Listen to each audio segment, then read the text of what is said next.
one that's really series of dialogue that's really stuck with me is those for people who were forced to leave Ukraine after the full-scale invasion by Russia. And so they were organized in Warsaw, and mostly Ukrainian women participated in them. And the reason I'm telling you about them is that that I do see a really important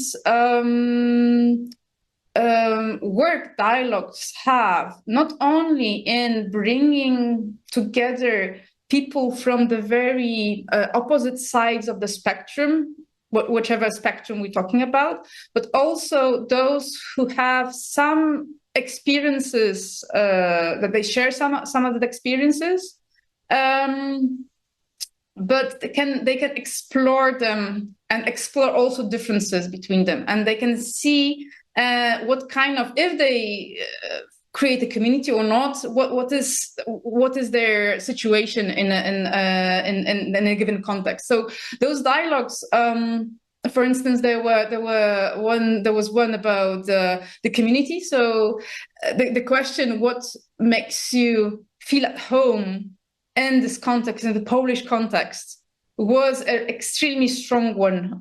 So those participants could, for the first time since they came to Poland, they could stop and talk and reflect on the situation. And what was really surprising for me and really moving was that, of course, that those dialogues were, it was really a mixture, a sinusoid really, of all the emotions. There were tears, there was laughter, there was anger.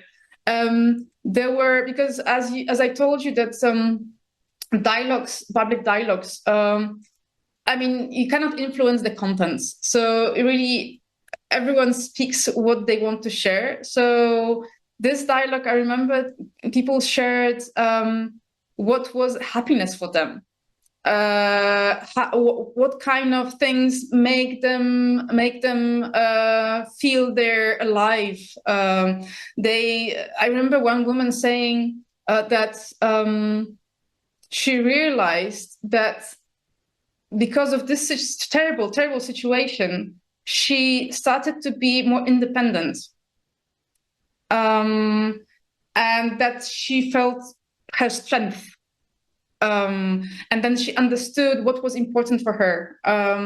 So I think when I speak about dialogues, and others, people could listen to her and then reevaluate their way and how they feel about the situation, what is important for them. I remember. So this is an example of this internal journey I really love to see that's happening when people say, this is a difficult question. I've never thought about that. Let's go deeper. One thing that I reminded myself was the actually online dialogue I co-facilitated some time ago with young people, aged teenagers and young adults in their 20s.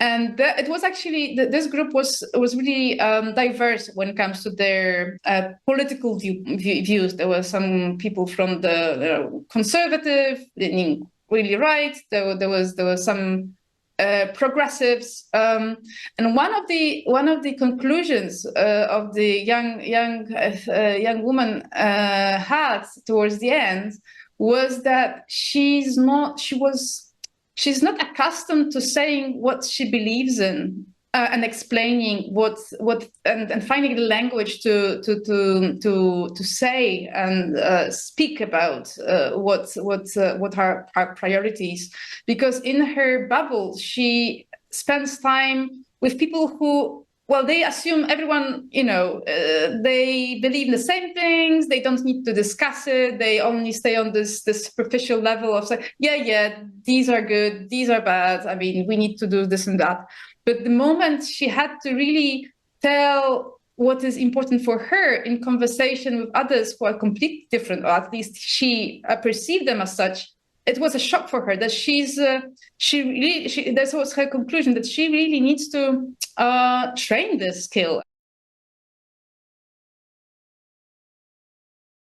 Dealing with the power in the room. Because it's obvious. I mean, again, every group, every relation, there's various power dynamics. And I remember again in yet another dialogue when there were two people who were kind of friends. And there was one of them was a man. He was in his, I guess, 70s. He was quite prominent and outspoken guy. And he was with his friend, a female, whose and this dialogue was in Polish, whose Polish wasn't her first language. So she didn't feel really comfortable in expressing herself. And oftentimes he would be the person who would be speaking on her behalf. And I had that problem as a facilitator, what to do in the situation when I cannot really kind of drag her in. I cannot tell him not to say things he said because I can ask him. And I was following him up about his personal views, but still this notion of her being really silent, and she was shaking nodding her head, sometimes being there. So I would try to get her eye contact with her, kind of encourage her to come forward. And when there was a moment that no other people from the group were speaking, I kind of smiled at her lightly and said, maybe this is the moment, trying to say, maybe this is the moment. And she kind of took a breath and said, okay, I will try. I will speak Ukrainian, maybe a bit of Russian, because Polish is not my language, but I'll try. So this is something, again, of what dialogues are about, is really enabling people to voice what's important for them on their own behalf. It's what's, again, a very important notion in dialogues, is that it's not my job as a facilitator to say, hey, those rules were violated, or you cannot say, like, you cannot speak, this is, I don't know, this is hate speech, for instance, or this is racist, this is homophobic. I am not the person to label things. And this is, again, different from the many approaches of having a group conversation, it opens really another reflection of what a safe space is. Within the public dialogue, we have this strong belief that with a facilitator, with a professional facilitator, this is a place when you can really voice everything you have in yourself. Because if your mouth will be shut, you say those things anyway, outside, in your safer environment. But here, I can really ask follow-up questions and create such a space that other participants will be also ready to challenge what was said. So this is, I think, one of the few spaces where, yes, there's a freedom of speech, but also you're really held accountable to what you say. And then that's fine. That's really fine. Actually, okay, I'm a huge believer in the Nansen Center approach and the public dialogue, as they have a really low barrier of entrance, and participants can really be themselves and express themselves. And this is difficult task of facilitator to kind of make it work according to the principles of a dialogue.